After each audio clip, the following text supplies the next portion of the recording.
ګرانو کتونکو سلامونه کوم. علب خان شیرپوی یم، کیمرامین ناصر یاسر خان دی.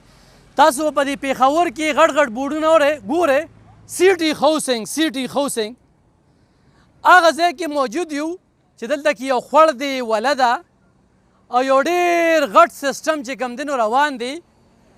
ایډیشنل سیکرټري بلدیات شفیع الله خان خپله راغلی و او دلته کې چې موږ کوم حالات وکتل نو دونه لوی پراټ شوي دی چې د 400 څونه محکمې دي، خو هغه ایریګیشن دی، خو هغه زراعت دی، خو هغه پټوار دی چې کوم رپورټونه یې ورکړي دي او کومې خبرې موږ اورېدې نو چولټ غلط رپورټونه ورکړي شوي دي.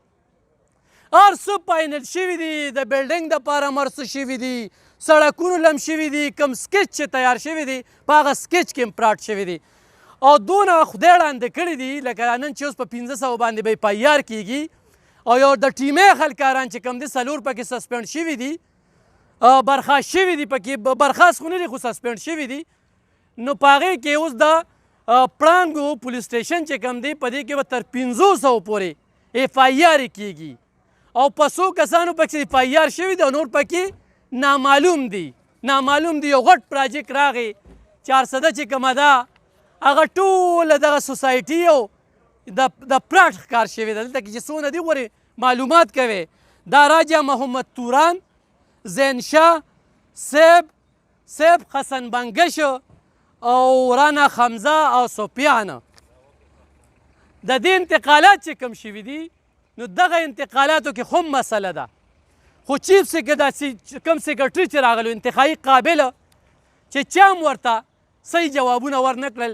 زموږ د وړاندې بعضې افسرانو ته وویل ته سویم ګریډ کې ویدې کې منوي لکه د جټو خبرې کې یوه محکمه ورته وایي چې دلته کې څه نه کېږي، دا خو بنجر ځمکه ده، دا دلته کې کرونده چې کومه ده هغه نه کېږي. دا د زراعتو محکمه ورته وایي. ایریګیشن والا ورته څه وایي ویره جوي دا هر څه چې تیار شي که نه نو دلته خو سیلاب نه راځي، خو د هغې نه پس به چې کوم دی نو دا خوړ چې دلته کوم خوړ دی دغه خوړ دی نو بیا به د هغې نه پس چې کوم دی نو دیوال وخو نو هغه سیکرټري صاحب ورته وایي چې هغه خو هر څه منظور شوي دي، ته به د هغې نه پس چې کوم دی نو بیا دا کې نو ډېره یو عجیبه شانتې قسم مخې ته راغلله، یو ډېر لوی پراډ مخې ته رالو او موږ دا ګڼو دې خوا یو تور لګي الزام لګي چې کوم وزیره نگران وزیر پریس کانفرنس کړو نو دوی په دا تور لګي چې هغه رانه په یربو روپۍ رشوت غواړي خو نن هم ورکړې نو خبره ټیک کېږي. یوه دویم دا چې چیف سیکرټري ما کومې خبرې اورېدې شفیع الله خان نو زه ولې داد ورکوم چې انتخابي قابل نه پټوار دوکه که، نه ایریګیشن دوکه که، نه زراعت دوکه که، نه ټیمې دوکه که او اوس چې کوم دی او بل نیمه ګنټه یې خپله په دې سپاټ وګرځېده د ځان یې ښه خوله ویستله. نو په کار ده چې دا دوره رنګ وروړي، هسې نه چې ځان ته یې جوړ کړي ملي بګت دی. دلته کې پکې خلک کمري، دا یو لوی بارګیننګ روان دی، یو لوی سیسټم دی. اعلی خلکه پکې امیګان، امپیګان، وزیران، بیروکریټ دا خلکه په دې کې میله وستي.